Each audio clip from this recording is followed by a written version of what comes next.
Hello there. Welcome back to my channel, Snips by Kelly. I'm Kelly, and tonight I have a playful and fun scrapbook layout design for you using large elements. So you might recognize these little cuties. These little cuties are the Summer Gnome from the Summer Gnome series. So Stampin' Up brought us our Summer Gnomes in July, this past summer. They are close to my heart designed. Stampin' Up purchased and sold. We're so grateful that Stampin' Up brought us this last little gnome in a 4-part gnome series that was started by Close to My Heart over a year ago.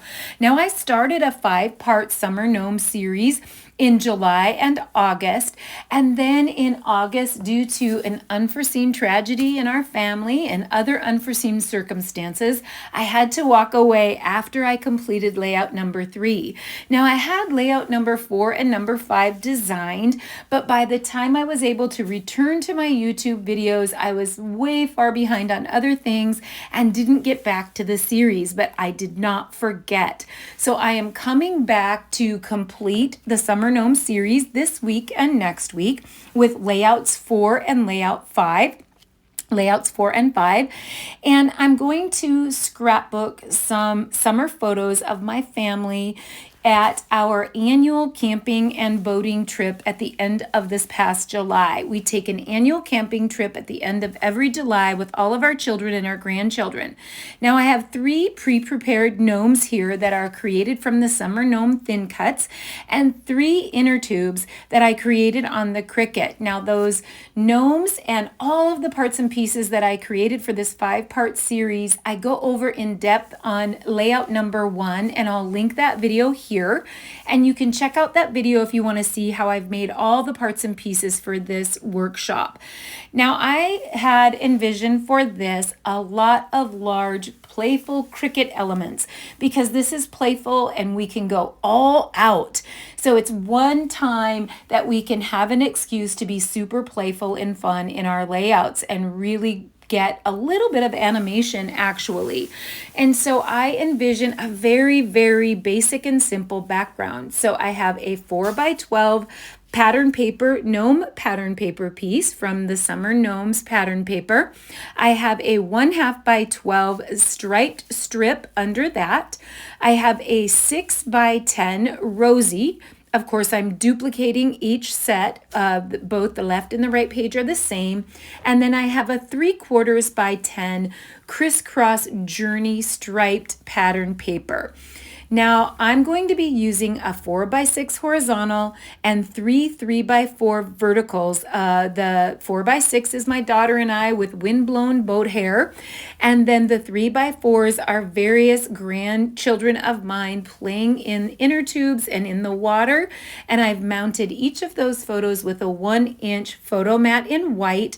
And then I'm going to go ahead and do a 1/4-inch photo mat in Journey. Journey was also a color of the year that we've had in the past, and it's a gorgeous color that is part of this collection. So I have double mats, 3 1/4 by 4 1/4 for the 3x4 photos, and a 3 1/8 by 4 1/8 for those 3x4 photos, and then 4 1/4 by 6 1/4 and 4 1/8 by 6 1/8 for the 4x6 photo. Now, I'm not going to put those in place just yet, but I kind of envision having the little gnomes inside the inner tubes. Now you can see that I did change the colors a bit because I'm going to be adding some Cricut water, some other large Cricut elements, and because of all the blues in the water, I felt like some of the inner tubes that used the same blue were blending into the water or would blend into the water in the background. So I've made the waves 10 inches. If you go into your Cricut and you type wave, you get hundreds to choose from. So I just made a 3-part layered wave where it starts larger, then medium, then smaller, 10 inches across so that it matches the length of the Rosy cardstock. And I envision having the waves on the bottom to complete the square, the 10-inch square, and then having the little gnomes playful and fun in and on the tubes in the water. And I think that's really going to be most of it. There isn't a lot of technique in this. It's going to be quick, easy, painless. And I really love the idea of the gnome sticking out with just his nose and his eyes showing, with his feet dangling underneath the inner tube. I thought that was so cute. The others, I thought I could have them laying kind of on top of the tube with a leg or two hanging over the side, and that would be super playful and fun, thinking about these little gnomes just floating on the water like my grands. So we enjoy the Oahe Dam is the place where we go, and we get an enormous Airbnb on an operating farm. And it has, I can't even remember, 10 or 12 bedrooms. It's just insane. And so our entire family, our 3 adult kids and our 8 grandkids, are able to go and enjoy this time once a year where we all do it together. You know, the kids take separate boating experiences and they go camping, and, you know, we all have our separate experiences, but this is the one time of the year that we reserve for all of us together. Now I'm going to place this top piece at 3/4 of an inch from the top of the page, and I want the waves to basically end up at about 3/4 of an inch from the bottom. So I'm going to have to play around with it a little bit. I'm going to put the stripe strip flush on the bottom, and literally the base is absolutely nothing to it. Now I'm trying to think that this original layout style, the top portion of this layout, very well could possibly be a pattern from one of Close to My Heart's Make It From the Heart books, pattern books. I just know it by heart. I've used it many times, but I'm thinking it originally maybe did come from a Make It From the Heart pattern, because it's pretty pattern oriented. I'm changing the bottom up completely, but it's a great layout style to get 5 to 6 photos, even 7 you could get depending on the size. If you wanted to do 2 small 3x3s, you could get quite a few photos on the top. It would also be a great layout style to use flip flaps or hidden journaling and hidden photos under flip flaps. So I went ahead and I've added foam tape to each of the photos, and then I've arranged those with just a little bit of an edge. I'm leaving a lot more of an edge on the bottom rosy portion of the cardstock because I want to butt the waves right up to the rosy cardstock so there isn't a gap or a white gap in between.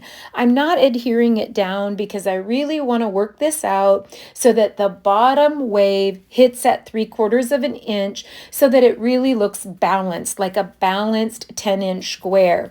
If I'm going from 11 inches at the top to 11 inches at the bottom, it actually would be an 11-inch, like a 10 by 11. So it wouldn't be square, but it will be perfectly shaped so that it's nice and balanced and that the piece as a whole looks uniform.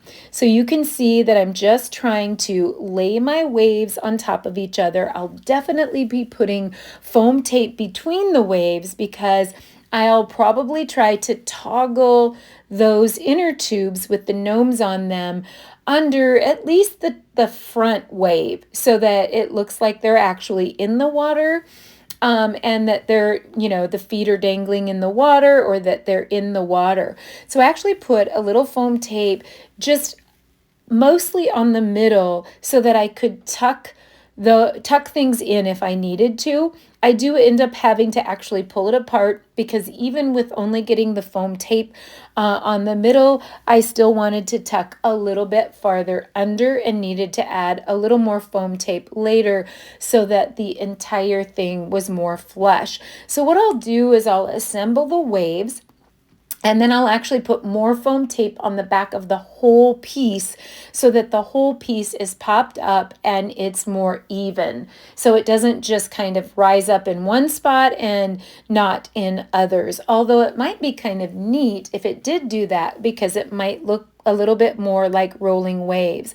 So you can see here, I didn't realize I had some of that stuck to the background and I had to pull it up. There's one little area where I pulled up a little bit of the white paper, but I think I did a pretty good job overall in getting that covered up. And so I'm going to lay my T ruler across the bottom at 3/4 of an inch.